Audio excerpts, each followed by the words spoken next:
Zimbabwe's agricultural sector, following land reform program, offers tremendous opportunities in almost all agricultural value chains. Currently in Zimbabwe, we are working on what we are referring to as the tobacco value chain transformational strategy, where we have set some targets to say by 2025 we need to reach 300 million kgs in terms of production. Currently, for the season, we've done closer to 207 million kgs, and we expect to end up at around 210 million. So there's room for expansion. Our farming sector is fully capacitated. We are also looking at ways of ensuring that our farmers are very productive, and they also retain value in terms of controlling losses. So by simply those issues, we find ourselves being in a position to get to 300 million kgs. We're actually working flat out. We've been having sleepless nights to ensure that we produce more cotton as a country. The Zimbabwean cotton, or the Zimbabwean brand, is sought after by the world. In fact, all the millers or spinning mills out there would want to buy cotton from Zimbabwe. Number one is hand-picked, which is quite a big plus for us. It's not contaminated, it's contamination-free. So what we've done as a company is to explore how we can increase productivity on a sustainable basis. And what we've done is that we've tried a hybrid seed from India, which we've been working with for the past 2 years.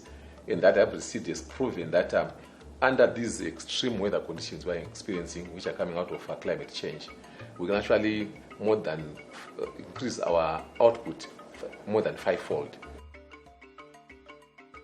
Then we have the livestock sector, which to me is probably the diamond minefield yet to be discovered. Zimbabwe has greatest opportunity in the development of beef sector, dairy sector, poultry, pork, and for over 100 government-built dams that already exist, aquaculture and aquatic resource farming. These are opportunities that are yet untapped. Zimbabwe offers great opportunity because with our Vision 2030, we're expecting that the demand for livestock products, for example, will increase from our current per capita consumption of poultry, which is at about 9 kgs per person per year, to about 42 kgs per person per year. Apiculture is a diverse area of agriculture. So the bees that we keep are used for pollination of crops such as soya beans. Recently we've been doing a lot with the berry farmers. So for the berries to have a good yield, to have a big berry, you need the bees to cross-pollinate them.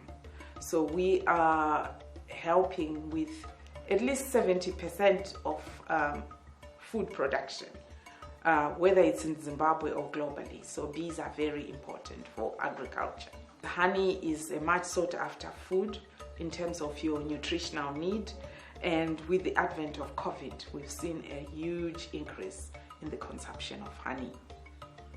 We want to increase on value addition through cigarette manufacturing. So we see a very good potential. There's a market there. Investors can come in, establish their cigarette manufacturing plants, and also do quite some good business. Currently, we only have 7 cigarette manufacturers. So there's potential for more players to come in and expedite in that area. There are opportunities to invest in the textile side of things. We want to process that lint into yarn, yarn into fabric, fabric into clothing.